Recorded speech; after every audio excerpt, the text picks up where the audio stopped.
Panorama group, जो सोचता है वो करता है। आपके अपने सपनों का आशियाना। नमस्कार, भारत लाइव देख रहे हैं आप और ये नहले पे दहला है। देखिए, जिस तरीके से तेजस्वी यादव यात्रा निकाल रहे हैं, तेजस्वी यादव मीटिंग कर रहे हैं, काफी सारी चीजें राजनीति में चल रही है। लेकिन सीएम नीतीश जो है अभी थोड़े चुप है। कल हमने चर्चा की, सीएम नीतीश अक्सर मीडिया में आते हैं और अपनी बात रखते हैं, लेकिन सीएम नीतीश अभी इस चीज से काफी दूर चल रहे हैं। अब उनके मन में क्या है, क्या वो नाराज है, 15 अगस्त के बाद वो कुछ करने वाले हैं, काफी सारी चीजें बातें निकल कर आ रही है। सीएम नीतीश को बाहर भी जाना है, इसके बावजूद अभी तक सीएम नीतीश का कोई प्लान या फिर कहिए तो उनका कुछ भी अभी सामने आता हुआ नहीं दिखाई दे रहा है। बाबा से इसी मुद्दे पर चर्चा करेंगे कि क्यों आखिर सीएम नीतीश की चुप्पी क्या संदेश देती है। सीएम नीतीश, जानिए नीतीश की चुप्पी का असली राज, पड़ गया एनडीए में दरार। बाबा, क्या चल रहा है एनडीए में? देखिए, आपने जो एक बड़ी महत्वपूर्ण बात अपने इंट्रो में कही है कि आखिर नीतीश कुमार क्या चाहते हैं। देखिए, नीतीश कुमार और कुछ नहीं चाहते हैं। नीतीश कुमार चाहते हैं कि वो जब तक जीवित रहें तब तक बिहार के मुख्यमंत्री की कुर्सी पर बैठे रहें। इसके लिए नीतीश कुमार को जो भी रणनीति अपनानी हो, जो भी करना हो, वो सारी चीजें नीतीश कुमार करते हैं और करना भी चाहिए, क्योंकि जितना आपको पता है कि लोकतांत्रिक प्रक्रिया में सत्ता के शीर्ष स्थान पर बैठना ही मकसद होता है। अभी एक खबर मैं सुन रहा था, सोशल मीडिया पे एक ट्रेंड चलना शुरू हो चुका है, जिस प्रशांत किशोर के बारे में कहा जा रहा है कि वो कोई पद नहीं लेंगे। उनके दाएं बाएं बैठने वाले लोग अब ये ट्रेंड चला रहे हैं, सोशल मीडिया में कैंपेन कर रहे हैं कि बिहार का मुख्यमंत्री कैसा हो, तो प्रशांत किशोर जैसा। तो इसका सीधा सा मतलब है, देखिए, महत्वाकांक्षाएं जो होती हैं वो जब नहीं पूरी होती है तो लोग बहुत तरह के स्वांग करते हैं और एक्ट करते हैं। जो वर्तमान स्थिति बिहार में बनी है उसमें नीतीश कुमार की भूमिका बड़ी है, ये बात आप इनकार नहीं कर सकते हैं। कल भी लगातार मैं कई दिनों से ये कर रहा हूं खबर कि नीतीश कुमार आखिर ऊपर क्यों। नीतीश कुमार एनडीए में रह करके, यानी भारतीय जनता पार्टी के साथ रह करके और लालू प्रसाद के साथ रह करके क्या पाते हैं और क्या खोते हैं। इन सभी चीजों में सबसे बड़ी बात है कि नीतीश कुमार क्या खोते हैं ये तो सबको पता है, लेकिन क्या पाते हैं ये आप गौर कीजिएगा तो आपको पता चलेगा कि उस मुख्यमंत्री की कुर्सी पर बने रहने के लिए ही नीतीश कुमार इधर से उधर करते हैं। अब खोने के लिए नीतीश कुमार के पास जो भी है, जो उनका वोट बैंक है, जो उनके लोग हैं, वो गुस्सा करते हैं कि नीतीश कुमार इधर चले गए, नीतीश कुमार उधर चले गए। उनके पार्टी के लोगों को दिक्कत होती है कि कल तक जिसको गलिया रहे थे उसके साथ फिर बैठ करके मीटिंग्स करनी है। तो ये सारी चीजें नीतीश कुमार के लिए बहुत मायने नहीं रखती है। अब जो वर्तमान परिस्थिति बनी है उसमें नीतीश कुमार की एक अलग स्ट्रेटजी है और वो स्ट्रेटजी 2025 के चुनाव को लेकर के है। 2025 के चुनाव में नीतीश कुमार को जो मुख्यमंत्री बनाएगा, नीतीश कुमार उसके साथ बिना किसी शर्त के रहेंगे।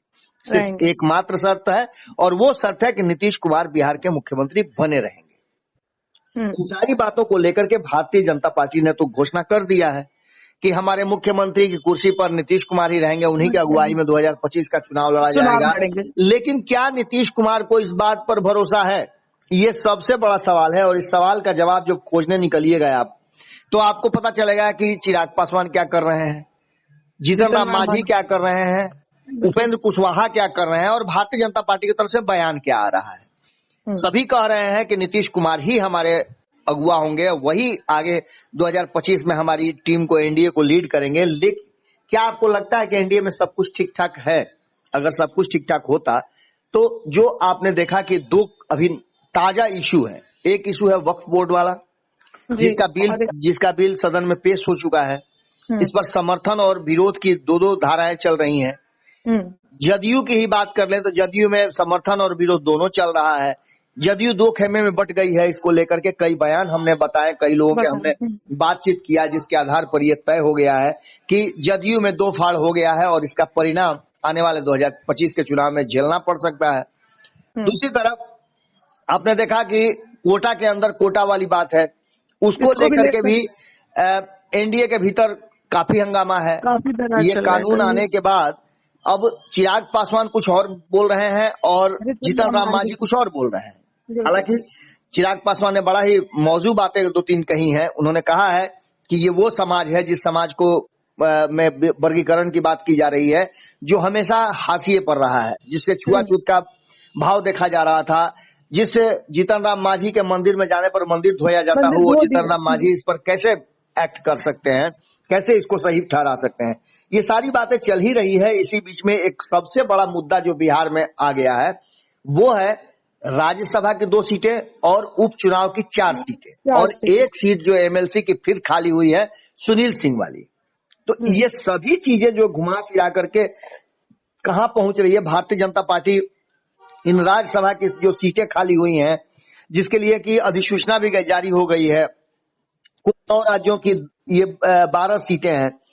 इन 12 सीटों को लेकर के भारतीय जनता पार्टी राज्यसभा में आशान्वित है कि वो सबसे बड़ी पार्टी यानी वहां बहुमत में हो जाएगी। भले ही लोकसभा में अपने दम पर बहुमत में नहीं हो, लेकिन राज्यसभा में वो बहुमत में आ जाएगी। हमने इसका अलग से खंड खंड करके बताया भी था, पूरा इस पर विश्लेषण किया था कि कैसे वो हो जाएगी वहां बहुमत में। इन सारी बातों को राज्यसभा में बताया था, क्योंकि कोई भी बिल हो वो रुके नहीं इस बात को लेकर के, राज्यसभा में तो कम से कम आशान्वित रहे।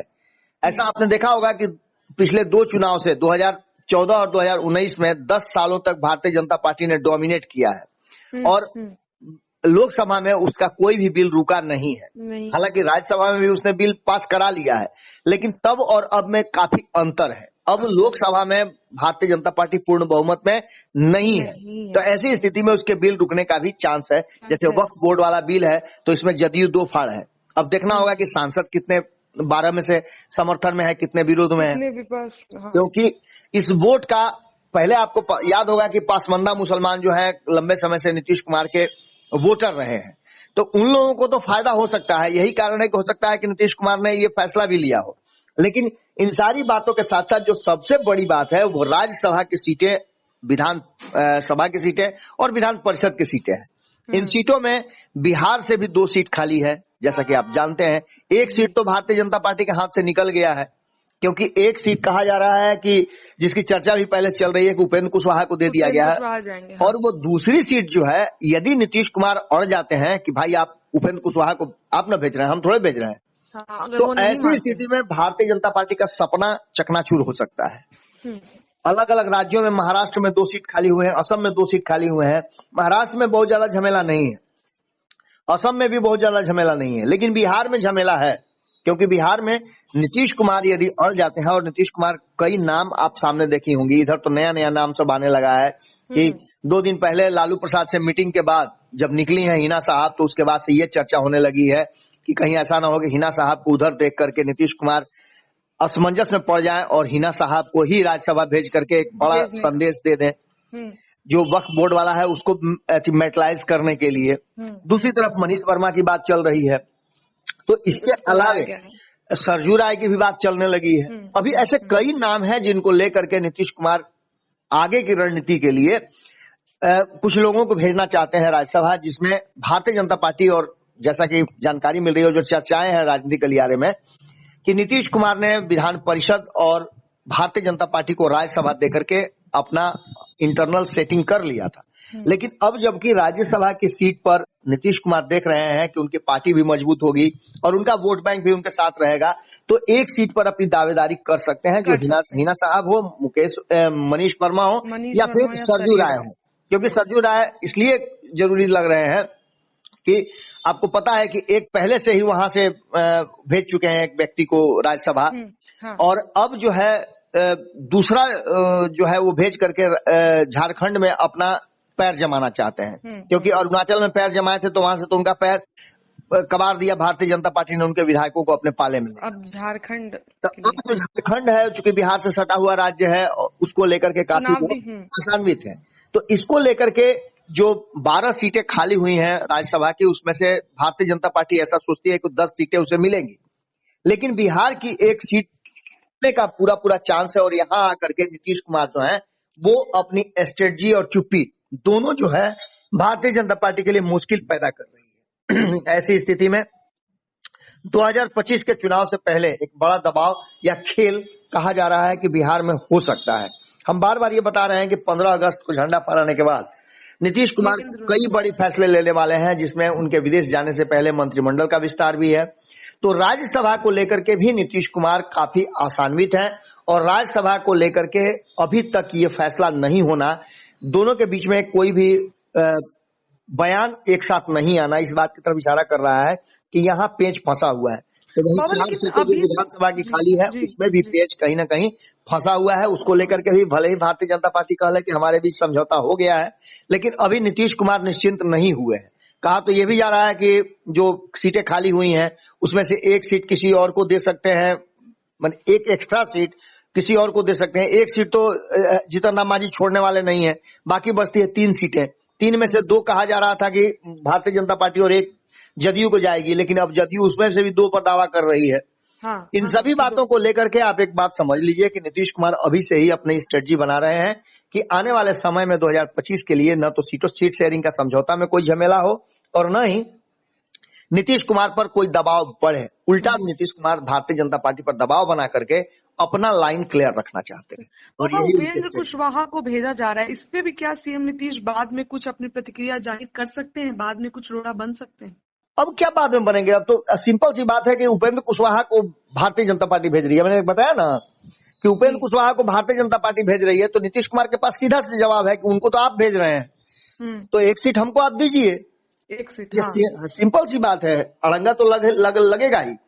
अगर सब कुछ ठीक ठाक रहा और भारतीय जनता पार्टी की बात समझ में आ गई नीतीश कुमार को, तब तो बात अलग है। लेकिन अगर नीतीश कुमार जिस रणनीति के तहत चलते हैं और आने वाले चुनाव के मद्देनजर वो अपने साथियों पर दबाव बनाते रहते हैं, उसको लेकर के कहीं ना कहीं आपको याद होगा, हमने पहले भी खबर किया था कि 2015 में जब लालू प्रसाद नीतीश कुमार के साथ आए थे तो नीतीश कुमार ने दबाव बनाया था कि कांग्रेस को 41 सीटें दी जाए। कांग्रेस को 20-22 सीटों में निपटाना चाहते थे, लालू प्रसाद अधिक सीटों में लड़ना चाहते थे।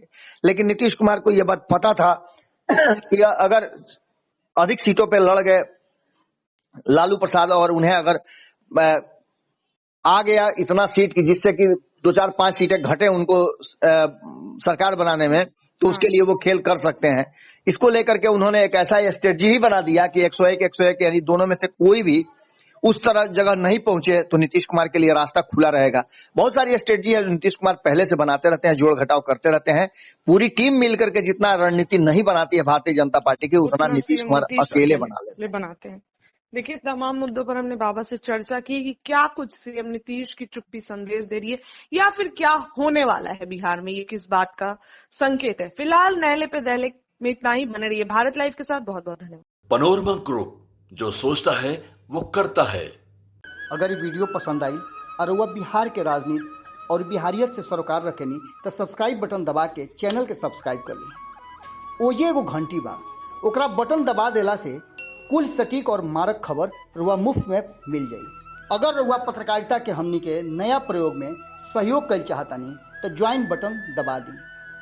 पेटीएम नंबर नोट कर ली 9386816700। धन्यवाद।